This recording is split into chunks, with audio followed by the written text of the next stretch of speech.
ओम।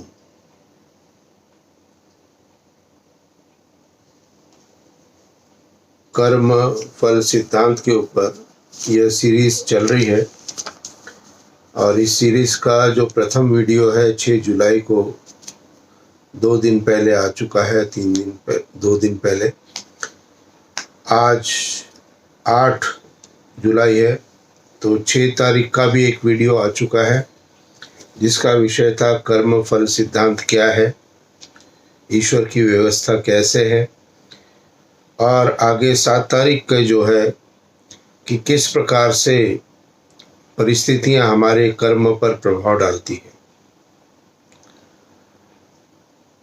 उसी संदर्भ में, कल के संदर्भ में जो चर्चा मैंने की थी पिछले कल के वीडियो में, उसी संदर्भ को थोड़ा सा आगे बढ़ाते हुए फिर आज के विषय को प्रारंभ करेंगे। आपके कर्म पर प्रभाव अन्न भी प्रदान करता है। कहा गया है कि जैसा खाए अन्न वैसा बने मन, जैसा बने मन वैसे बने विचार, जैसे बने विचार करते हैं वैसे व्यवहार। तो अन्न की जो भी हम ग्रहण करते हैं वो यदि शाकाहारी अन्न होगा तो हमारी आंतरिक प्रवृत्ति सौम्यता की होगी, क्योंकि शाकाहारी समस्त प्राणी जो भी शाकाहारी है उनके अंदर सौम्य प्रकृति पाई जाती है, गाय घोड़ा बकरी। और यदि हम मांसाहारी भोजन ग्रहण करेंगे तो हमारी आंतरिक व्यवस्था हिंसक रहेगी और ये हिंसक रहने से हमारे कर्म पर भी प्रभाव डालेगी। इसलिए हिंसक पशु जो कि मांस खाते हैं, शेर बिल्ली आदि, तो ये थोड़ा सा अंतर अन्न का कर्म पर भी प्रभाव हम देखते हैं। तो यदि हम चाहते हैं कि हमारे कर्म जो हमारी आंतरिक स्थिति से उत्पन्न हो रहे हैं वो सभी कर्म हमारे शांत हो, शुद्ध और पवित्र हो, तो हमें केवल मात्र शाकाहारी अन्न का ही प्रयोग करना चाहिए।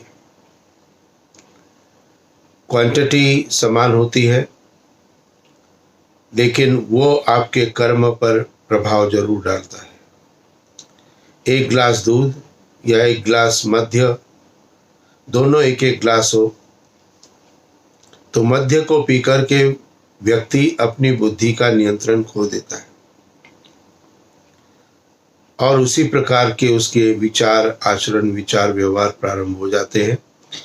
और इसी के साथ यदि वह 1 गिलास व्यक्ति दूध को पी लेता है तो उसको शक्ति का एहसास होता है और उसकी बुद्धि भी उसके संतुलन में रहती है। तो हम कर्म के प्रभाव को अपने जीवन के शुद्ध और पवित्र करना चाहते हैं तो हमें अन्न पर भी विचार करना चाहिए। तो कल के भाग में ये भाग थोड़ा रह गया था तो इसका मैंने प्रारंभ में आपको बता दिया है। अब जो आज की जो विषय है वो विषय हमारा है कि कर्म की बहुत ज़्यादा व्याख्याएं होती है। सभी लोग कहते हैं भाई अच्छे काम करो, अच्छे काम करो, अच्छे काम करो। तो व्यक्ति के कर्म से क्या उसके जीवन पर, यानी कि क्या उसकी योनि पर अंतर पड़ता है, आज इस बात का वर्णन हम करेंगे। अर्थात कर्मानुसार जन्मांतर धारण करता है जीव या आत्मा हमारी, तो ये कर्म के अनुसार ही करता है। अब प्रत्येक व्यक्ति चाहता है कि यह जन्म भी हमारा सफल हो और आने वाला जन्म भी हमारा सफल हो। अब कहते हैं कि आने वाला जन्म जो होगा वो कौन सा होगा, आपको पता है? आप कहेंगे हमें नहीं पता है।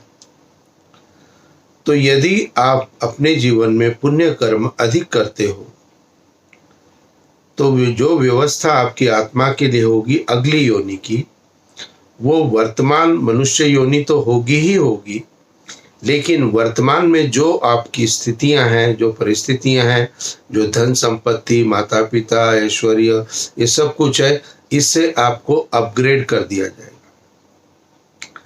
अर्थात और भी उत्तम कोटि की श्रेणी में आप पहुंच जाएंगे।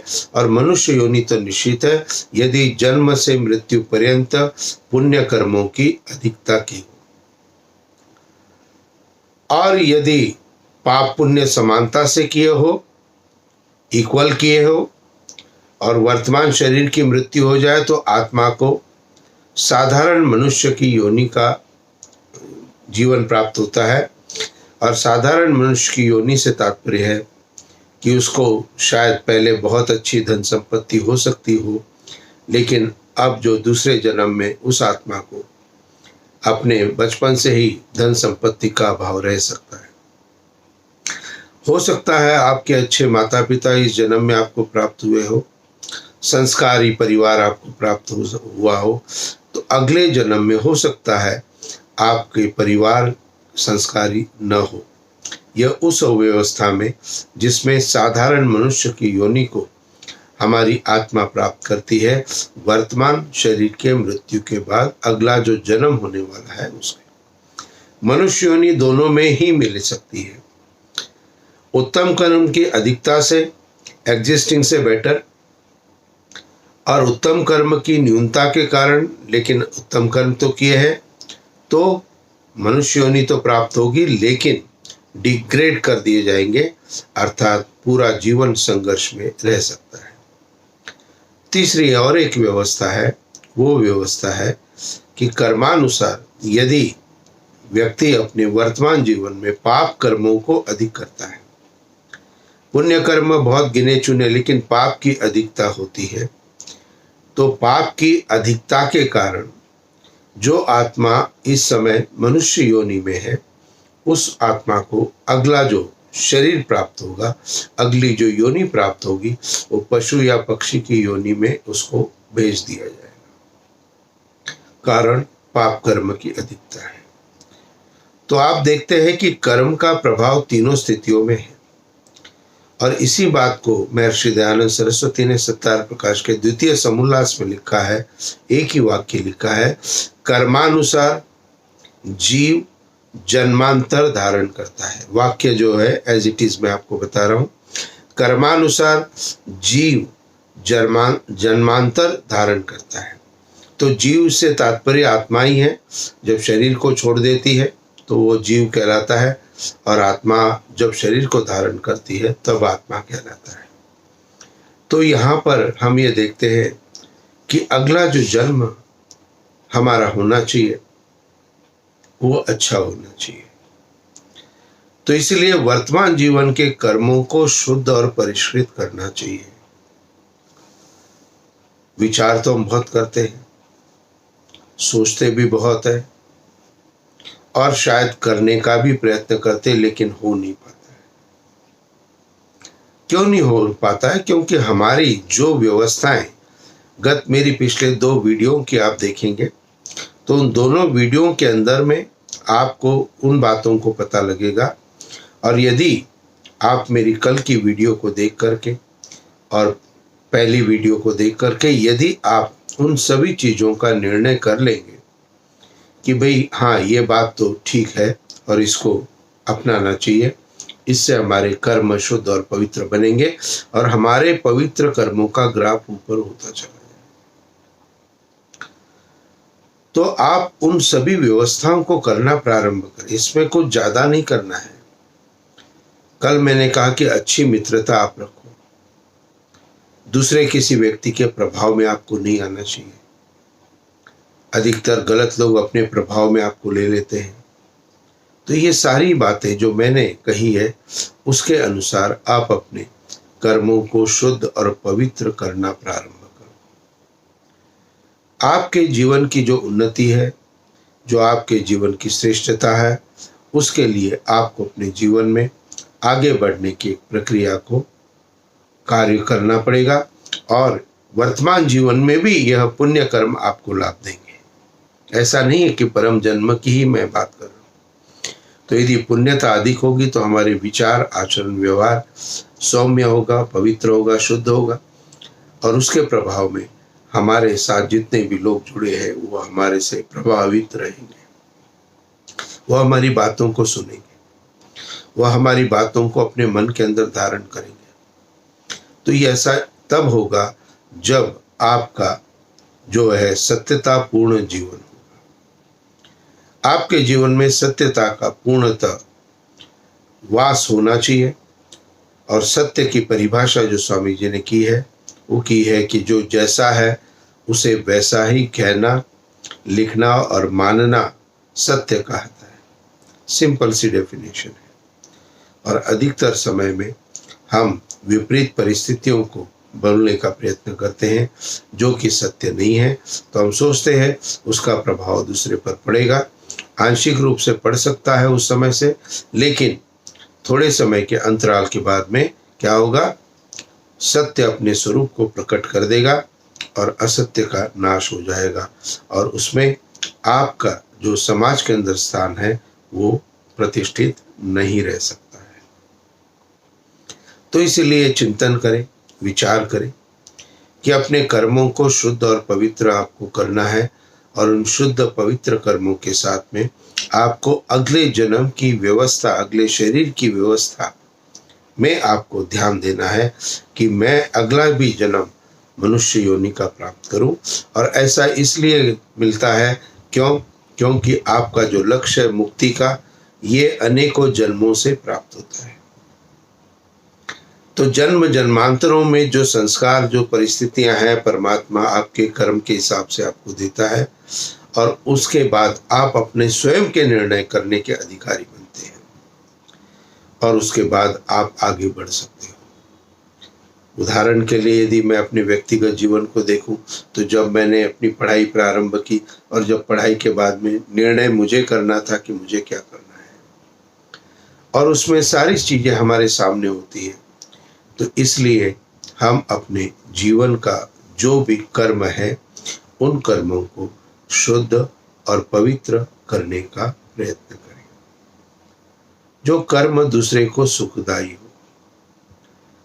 अब यदि क्रोध और अहंकार में हम रहेंगे घर के अंदर, सामाजिक व्यवस्था में, तो क्या वो हम उस आनंद को उसके द्वारा पुण्य कर्म को कर सकेंगे क्या? जब क्रोध आता है व्यक्ति की बुद्धि का नाश हो जाता है, बुद्धि कार्य करना बंद कर देती है। और जब बुद्धि कार्य करना बंद कर देती है तो वाणी से जो भी आता है व्यक्ति भूलता चला जाता है और उसमें 80% पाप हो सकता है। यानी कि दूषित वाणी का प्रयोग पाप कर्म है, सत्य वाणी का प्रयोग, संतुलित वाणी का प्रयोग भी पुण्य कर्म है। तो आप अपने कर्मों पर के लिए जब ध्यान देंगे तो उसमें आपको अहम का, अपने अहंकार का भी ध्यान रखना है। हम किसी भी संस्था के, हम किसी भी परिवार के स्थिति के अंदर यदि उच्चतम स्थिति पर है, तो यदि हम उच्चतम स्थिति पर है तो हमारी रिस्पॉन्सिबिलिटी कम रहेगी या ज़्यादा रहेगी? आप कहेंगे ज़्यादा रहेगी। और जिसकी रिस्पॉन्सिबिलिटी ज़्यादा है उसको तो सब बातों को विचार पूर्वक करना चाहिए ना। लेकिन अधिकतर समय ऐसा नहीं होता है। हम अपने उस उच्चतम स्थिति को अहंकार के अंदर परिवर्तित कर लेते हैं, अहंकारी हम बन जाते हैं।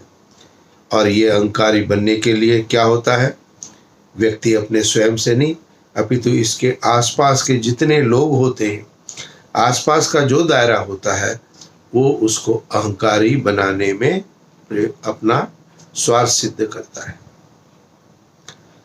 हमेशा इस बात को देखिए, विचार कीजिए, आपके ध्यान में भी होगा। जो भी व्यक्ति कोई भी बुरा कर्म कर रहा है वो पहले कभी बुरे कर्म में प्रवृत्त नहीं था। पहले बहुत अच्छा जीवन आपका हुआ है, यज्ञमय जीवन आपका बना है, समाज में मान और प्रतिष्ठा का जीवन आपका बना है। लेकिन आज यदि आपके समाज के अंदर वो मान और प्रतिष्ठा यदि कम हो रही है तो उसका एकमात्र कारण है आप किसी अन्य बुरे व्यक्ति के प्रभाव में आ गए। इसलिए स्वयं को निर्णय करना है कि हमारे कर्म शुद्ध और पवित्र हो और इसके लिए हमें अपने जीवन के वर्तमान जीवन के कर्मों पर इसको ध्यान रखना पड़ेगा। ये जो 6-6 दिन के वीडियो मैंने बनाने प्रारंभ किए हैं, जो अभी कर्म का विषय, क्योंकि एक वीडियो में पूरी बात नहीं हो पाती थी, इसलिए थोड़ा सा विस्तार मैंने इसलिए किया है कि एक बार में अधिकतम 15 से 20 मिनट ही व्यक्ति वीडियो देख पाता है, और आपको इतना समय आवश्यक रूप से मेरे लिए देना पड़ेगा, देना चाहिए, क्योंकि जैसे मैंने कहा कि ये वेद ज्ञान, ये उत्तम बातें हमारे अपने जीवन के लिए बहुत अधिक आवश्यक है। अपने अंदर परिवर्तन हम करें, दूसरे को फॉरवर्ड करेंगे तो वो भी अपने अंदर परिवर्तन करेगा। मैं भी अपना जब भी प्रवचन करता हूँ, मेरा कार्य पूर्ण हो जाता हूँ। मैं किसी को फ़ोन नहीं करता हूँ कि भाई आपने ये किया या नहीं किया, आपने इसको देखा या नहीं देखा।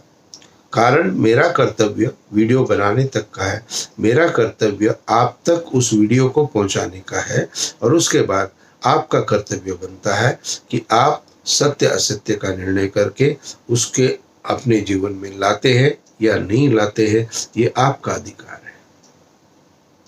तो इसलिए विषय की पूर्णता हमें प्राप्त हो, इसलिए मैंने 6 वीडियो जो है कर्म के विषय में बनाए, क्योंकि कर्म के बारे में अधिकतर लोग मुझे शंका करते रहते हैं। तो 6 जुलाई से लेकर के 11 जुलाई तक के मेरे 6 वीडियो, तो 2 आ चुके हैं, आज ये तीसरा है, और 3 और आपको प्राप्त होंगे। तो ये 6 वीडियो आप जरूर देखें, जिससे कर्म की सारी व्यवस्था आपकी शुद्ध और पवित्र बन सके। मैंने सीरीज में स्टूडेंट सीरीज भी एक 6 दिन की डाली हुई है, आप देखिएगा मेरे वीडियोस में, मेरे अपने जो भी चैनल है उस चैनल के अंदर में आप देखेंगे तो स्टूडेंट सीरीज के भी 6 वीडियो है। आप अपने बच्चों को जरूर 6 वीडियो को दिखाइए, 6 वीडियो को उनके साथ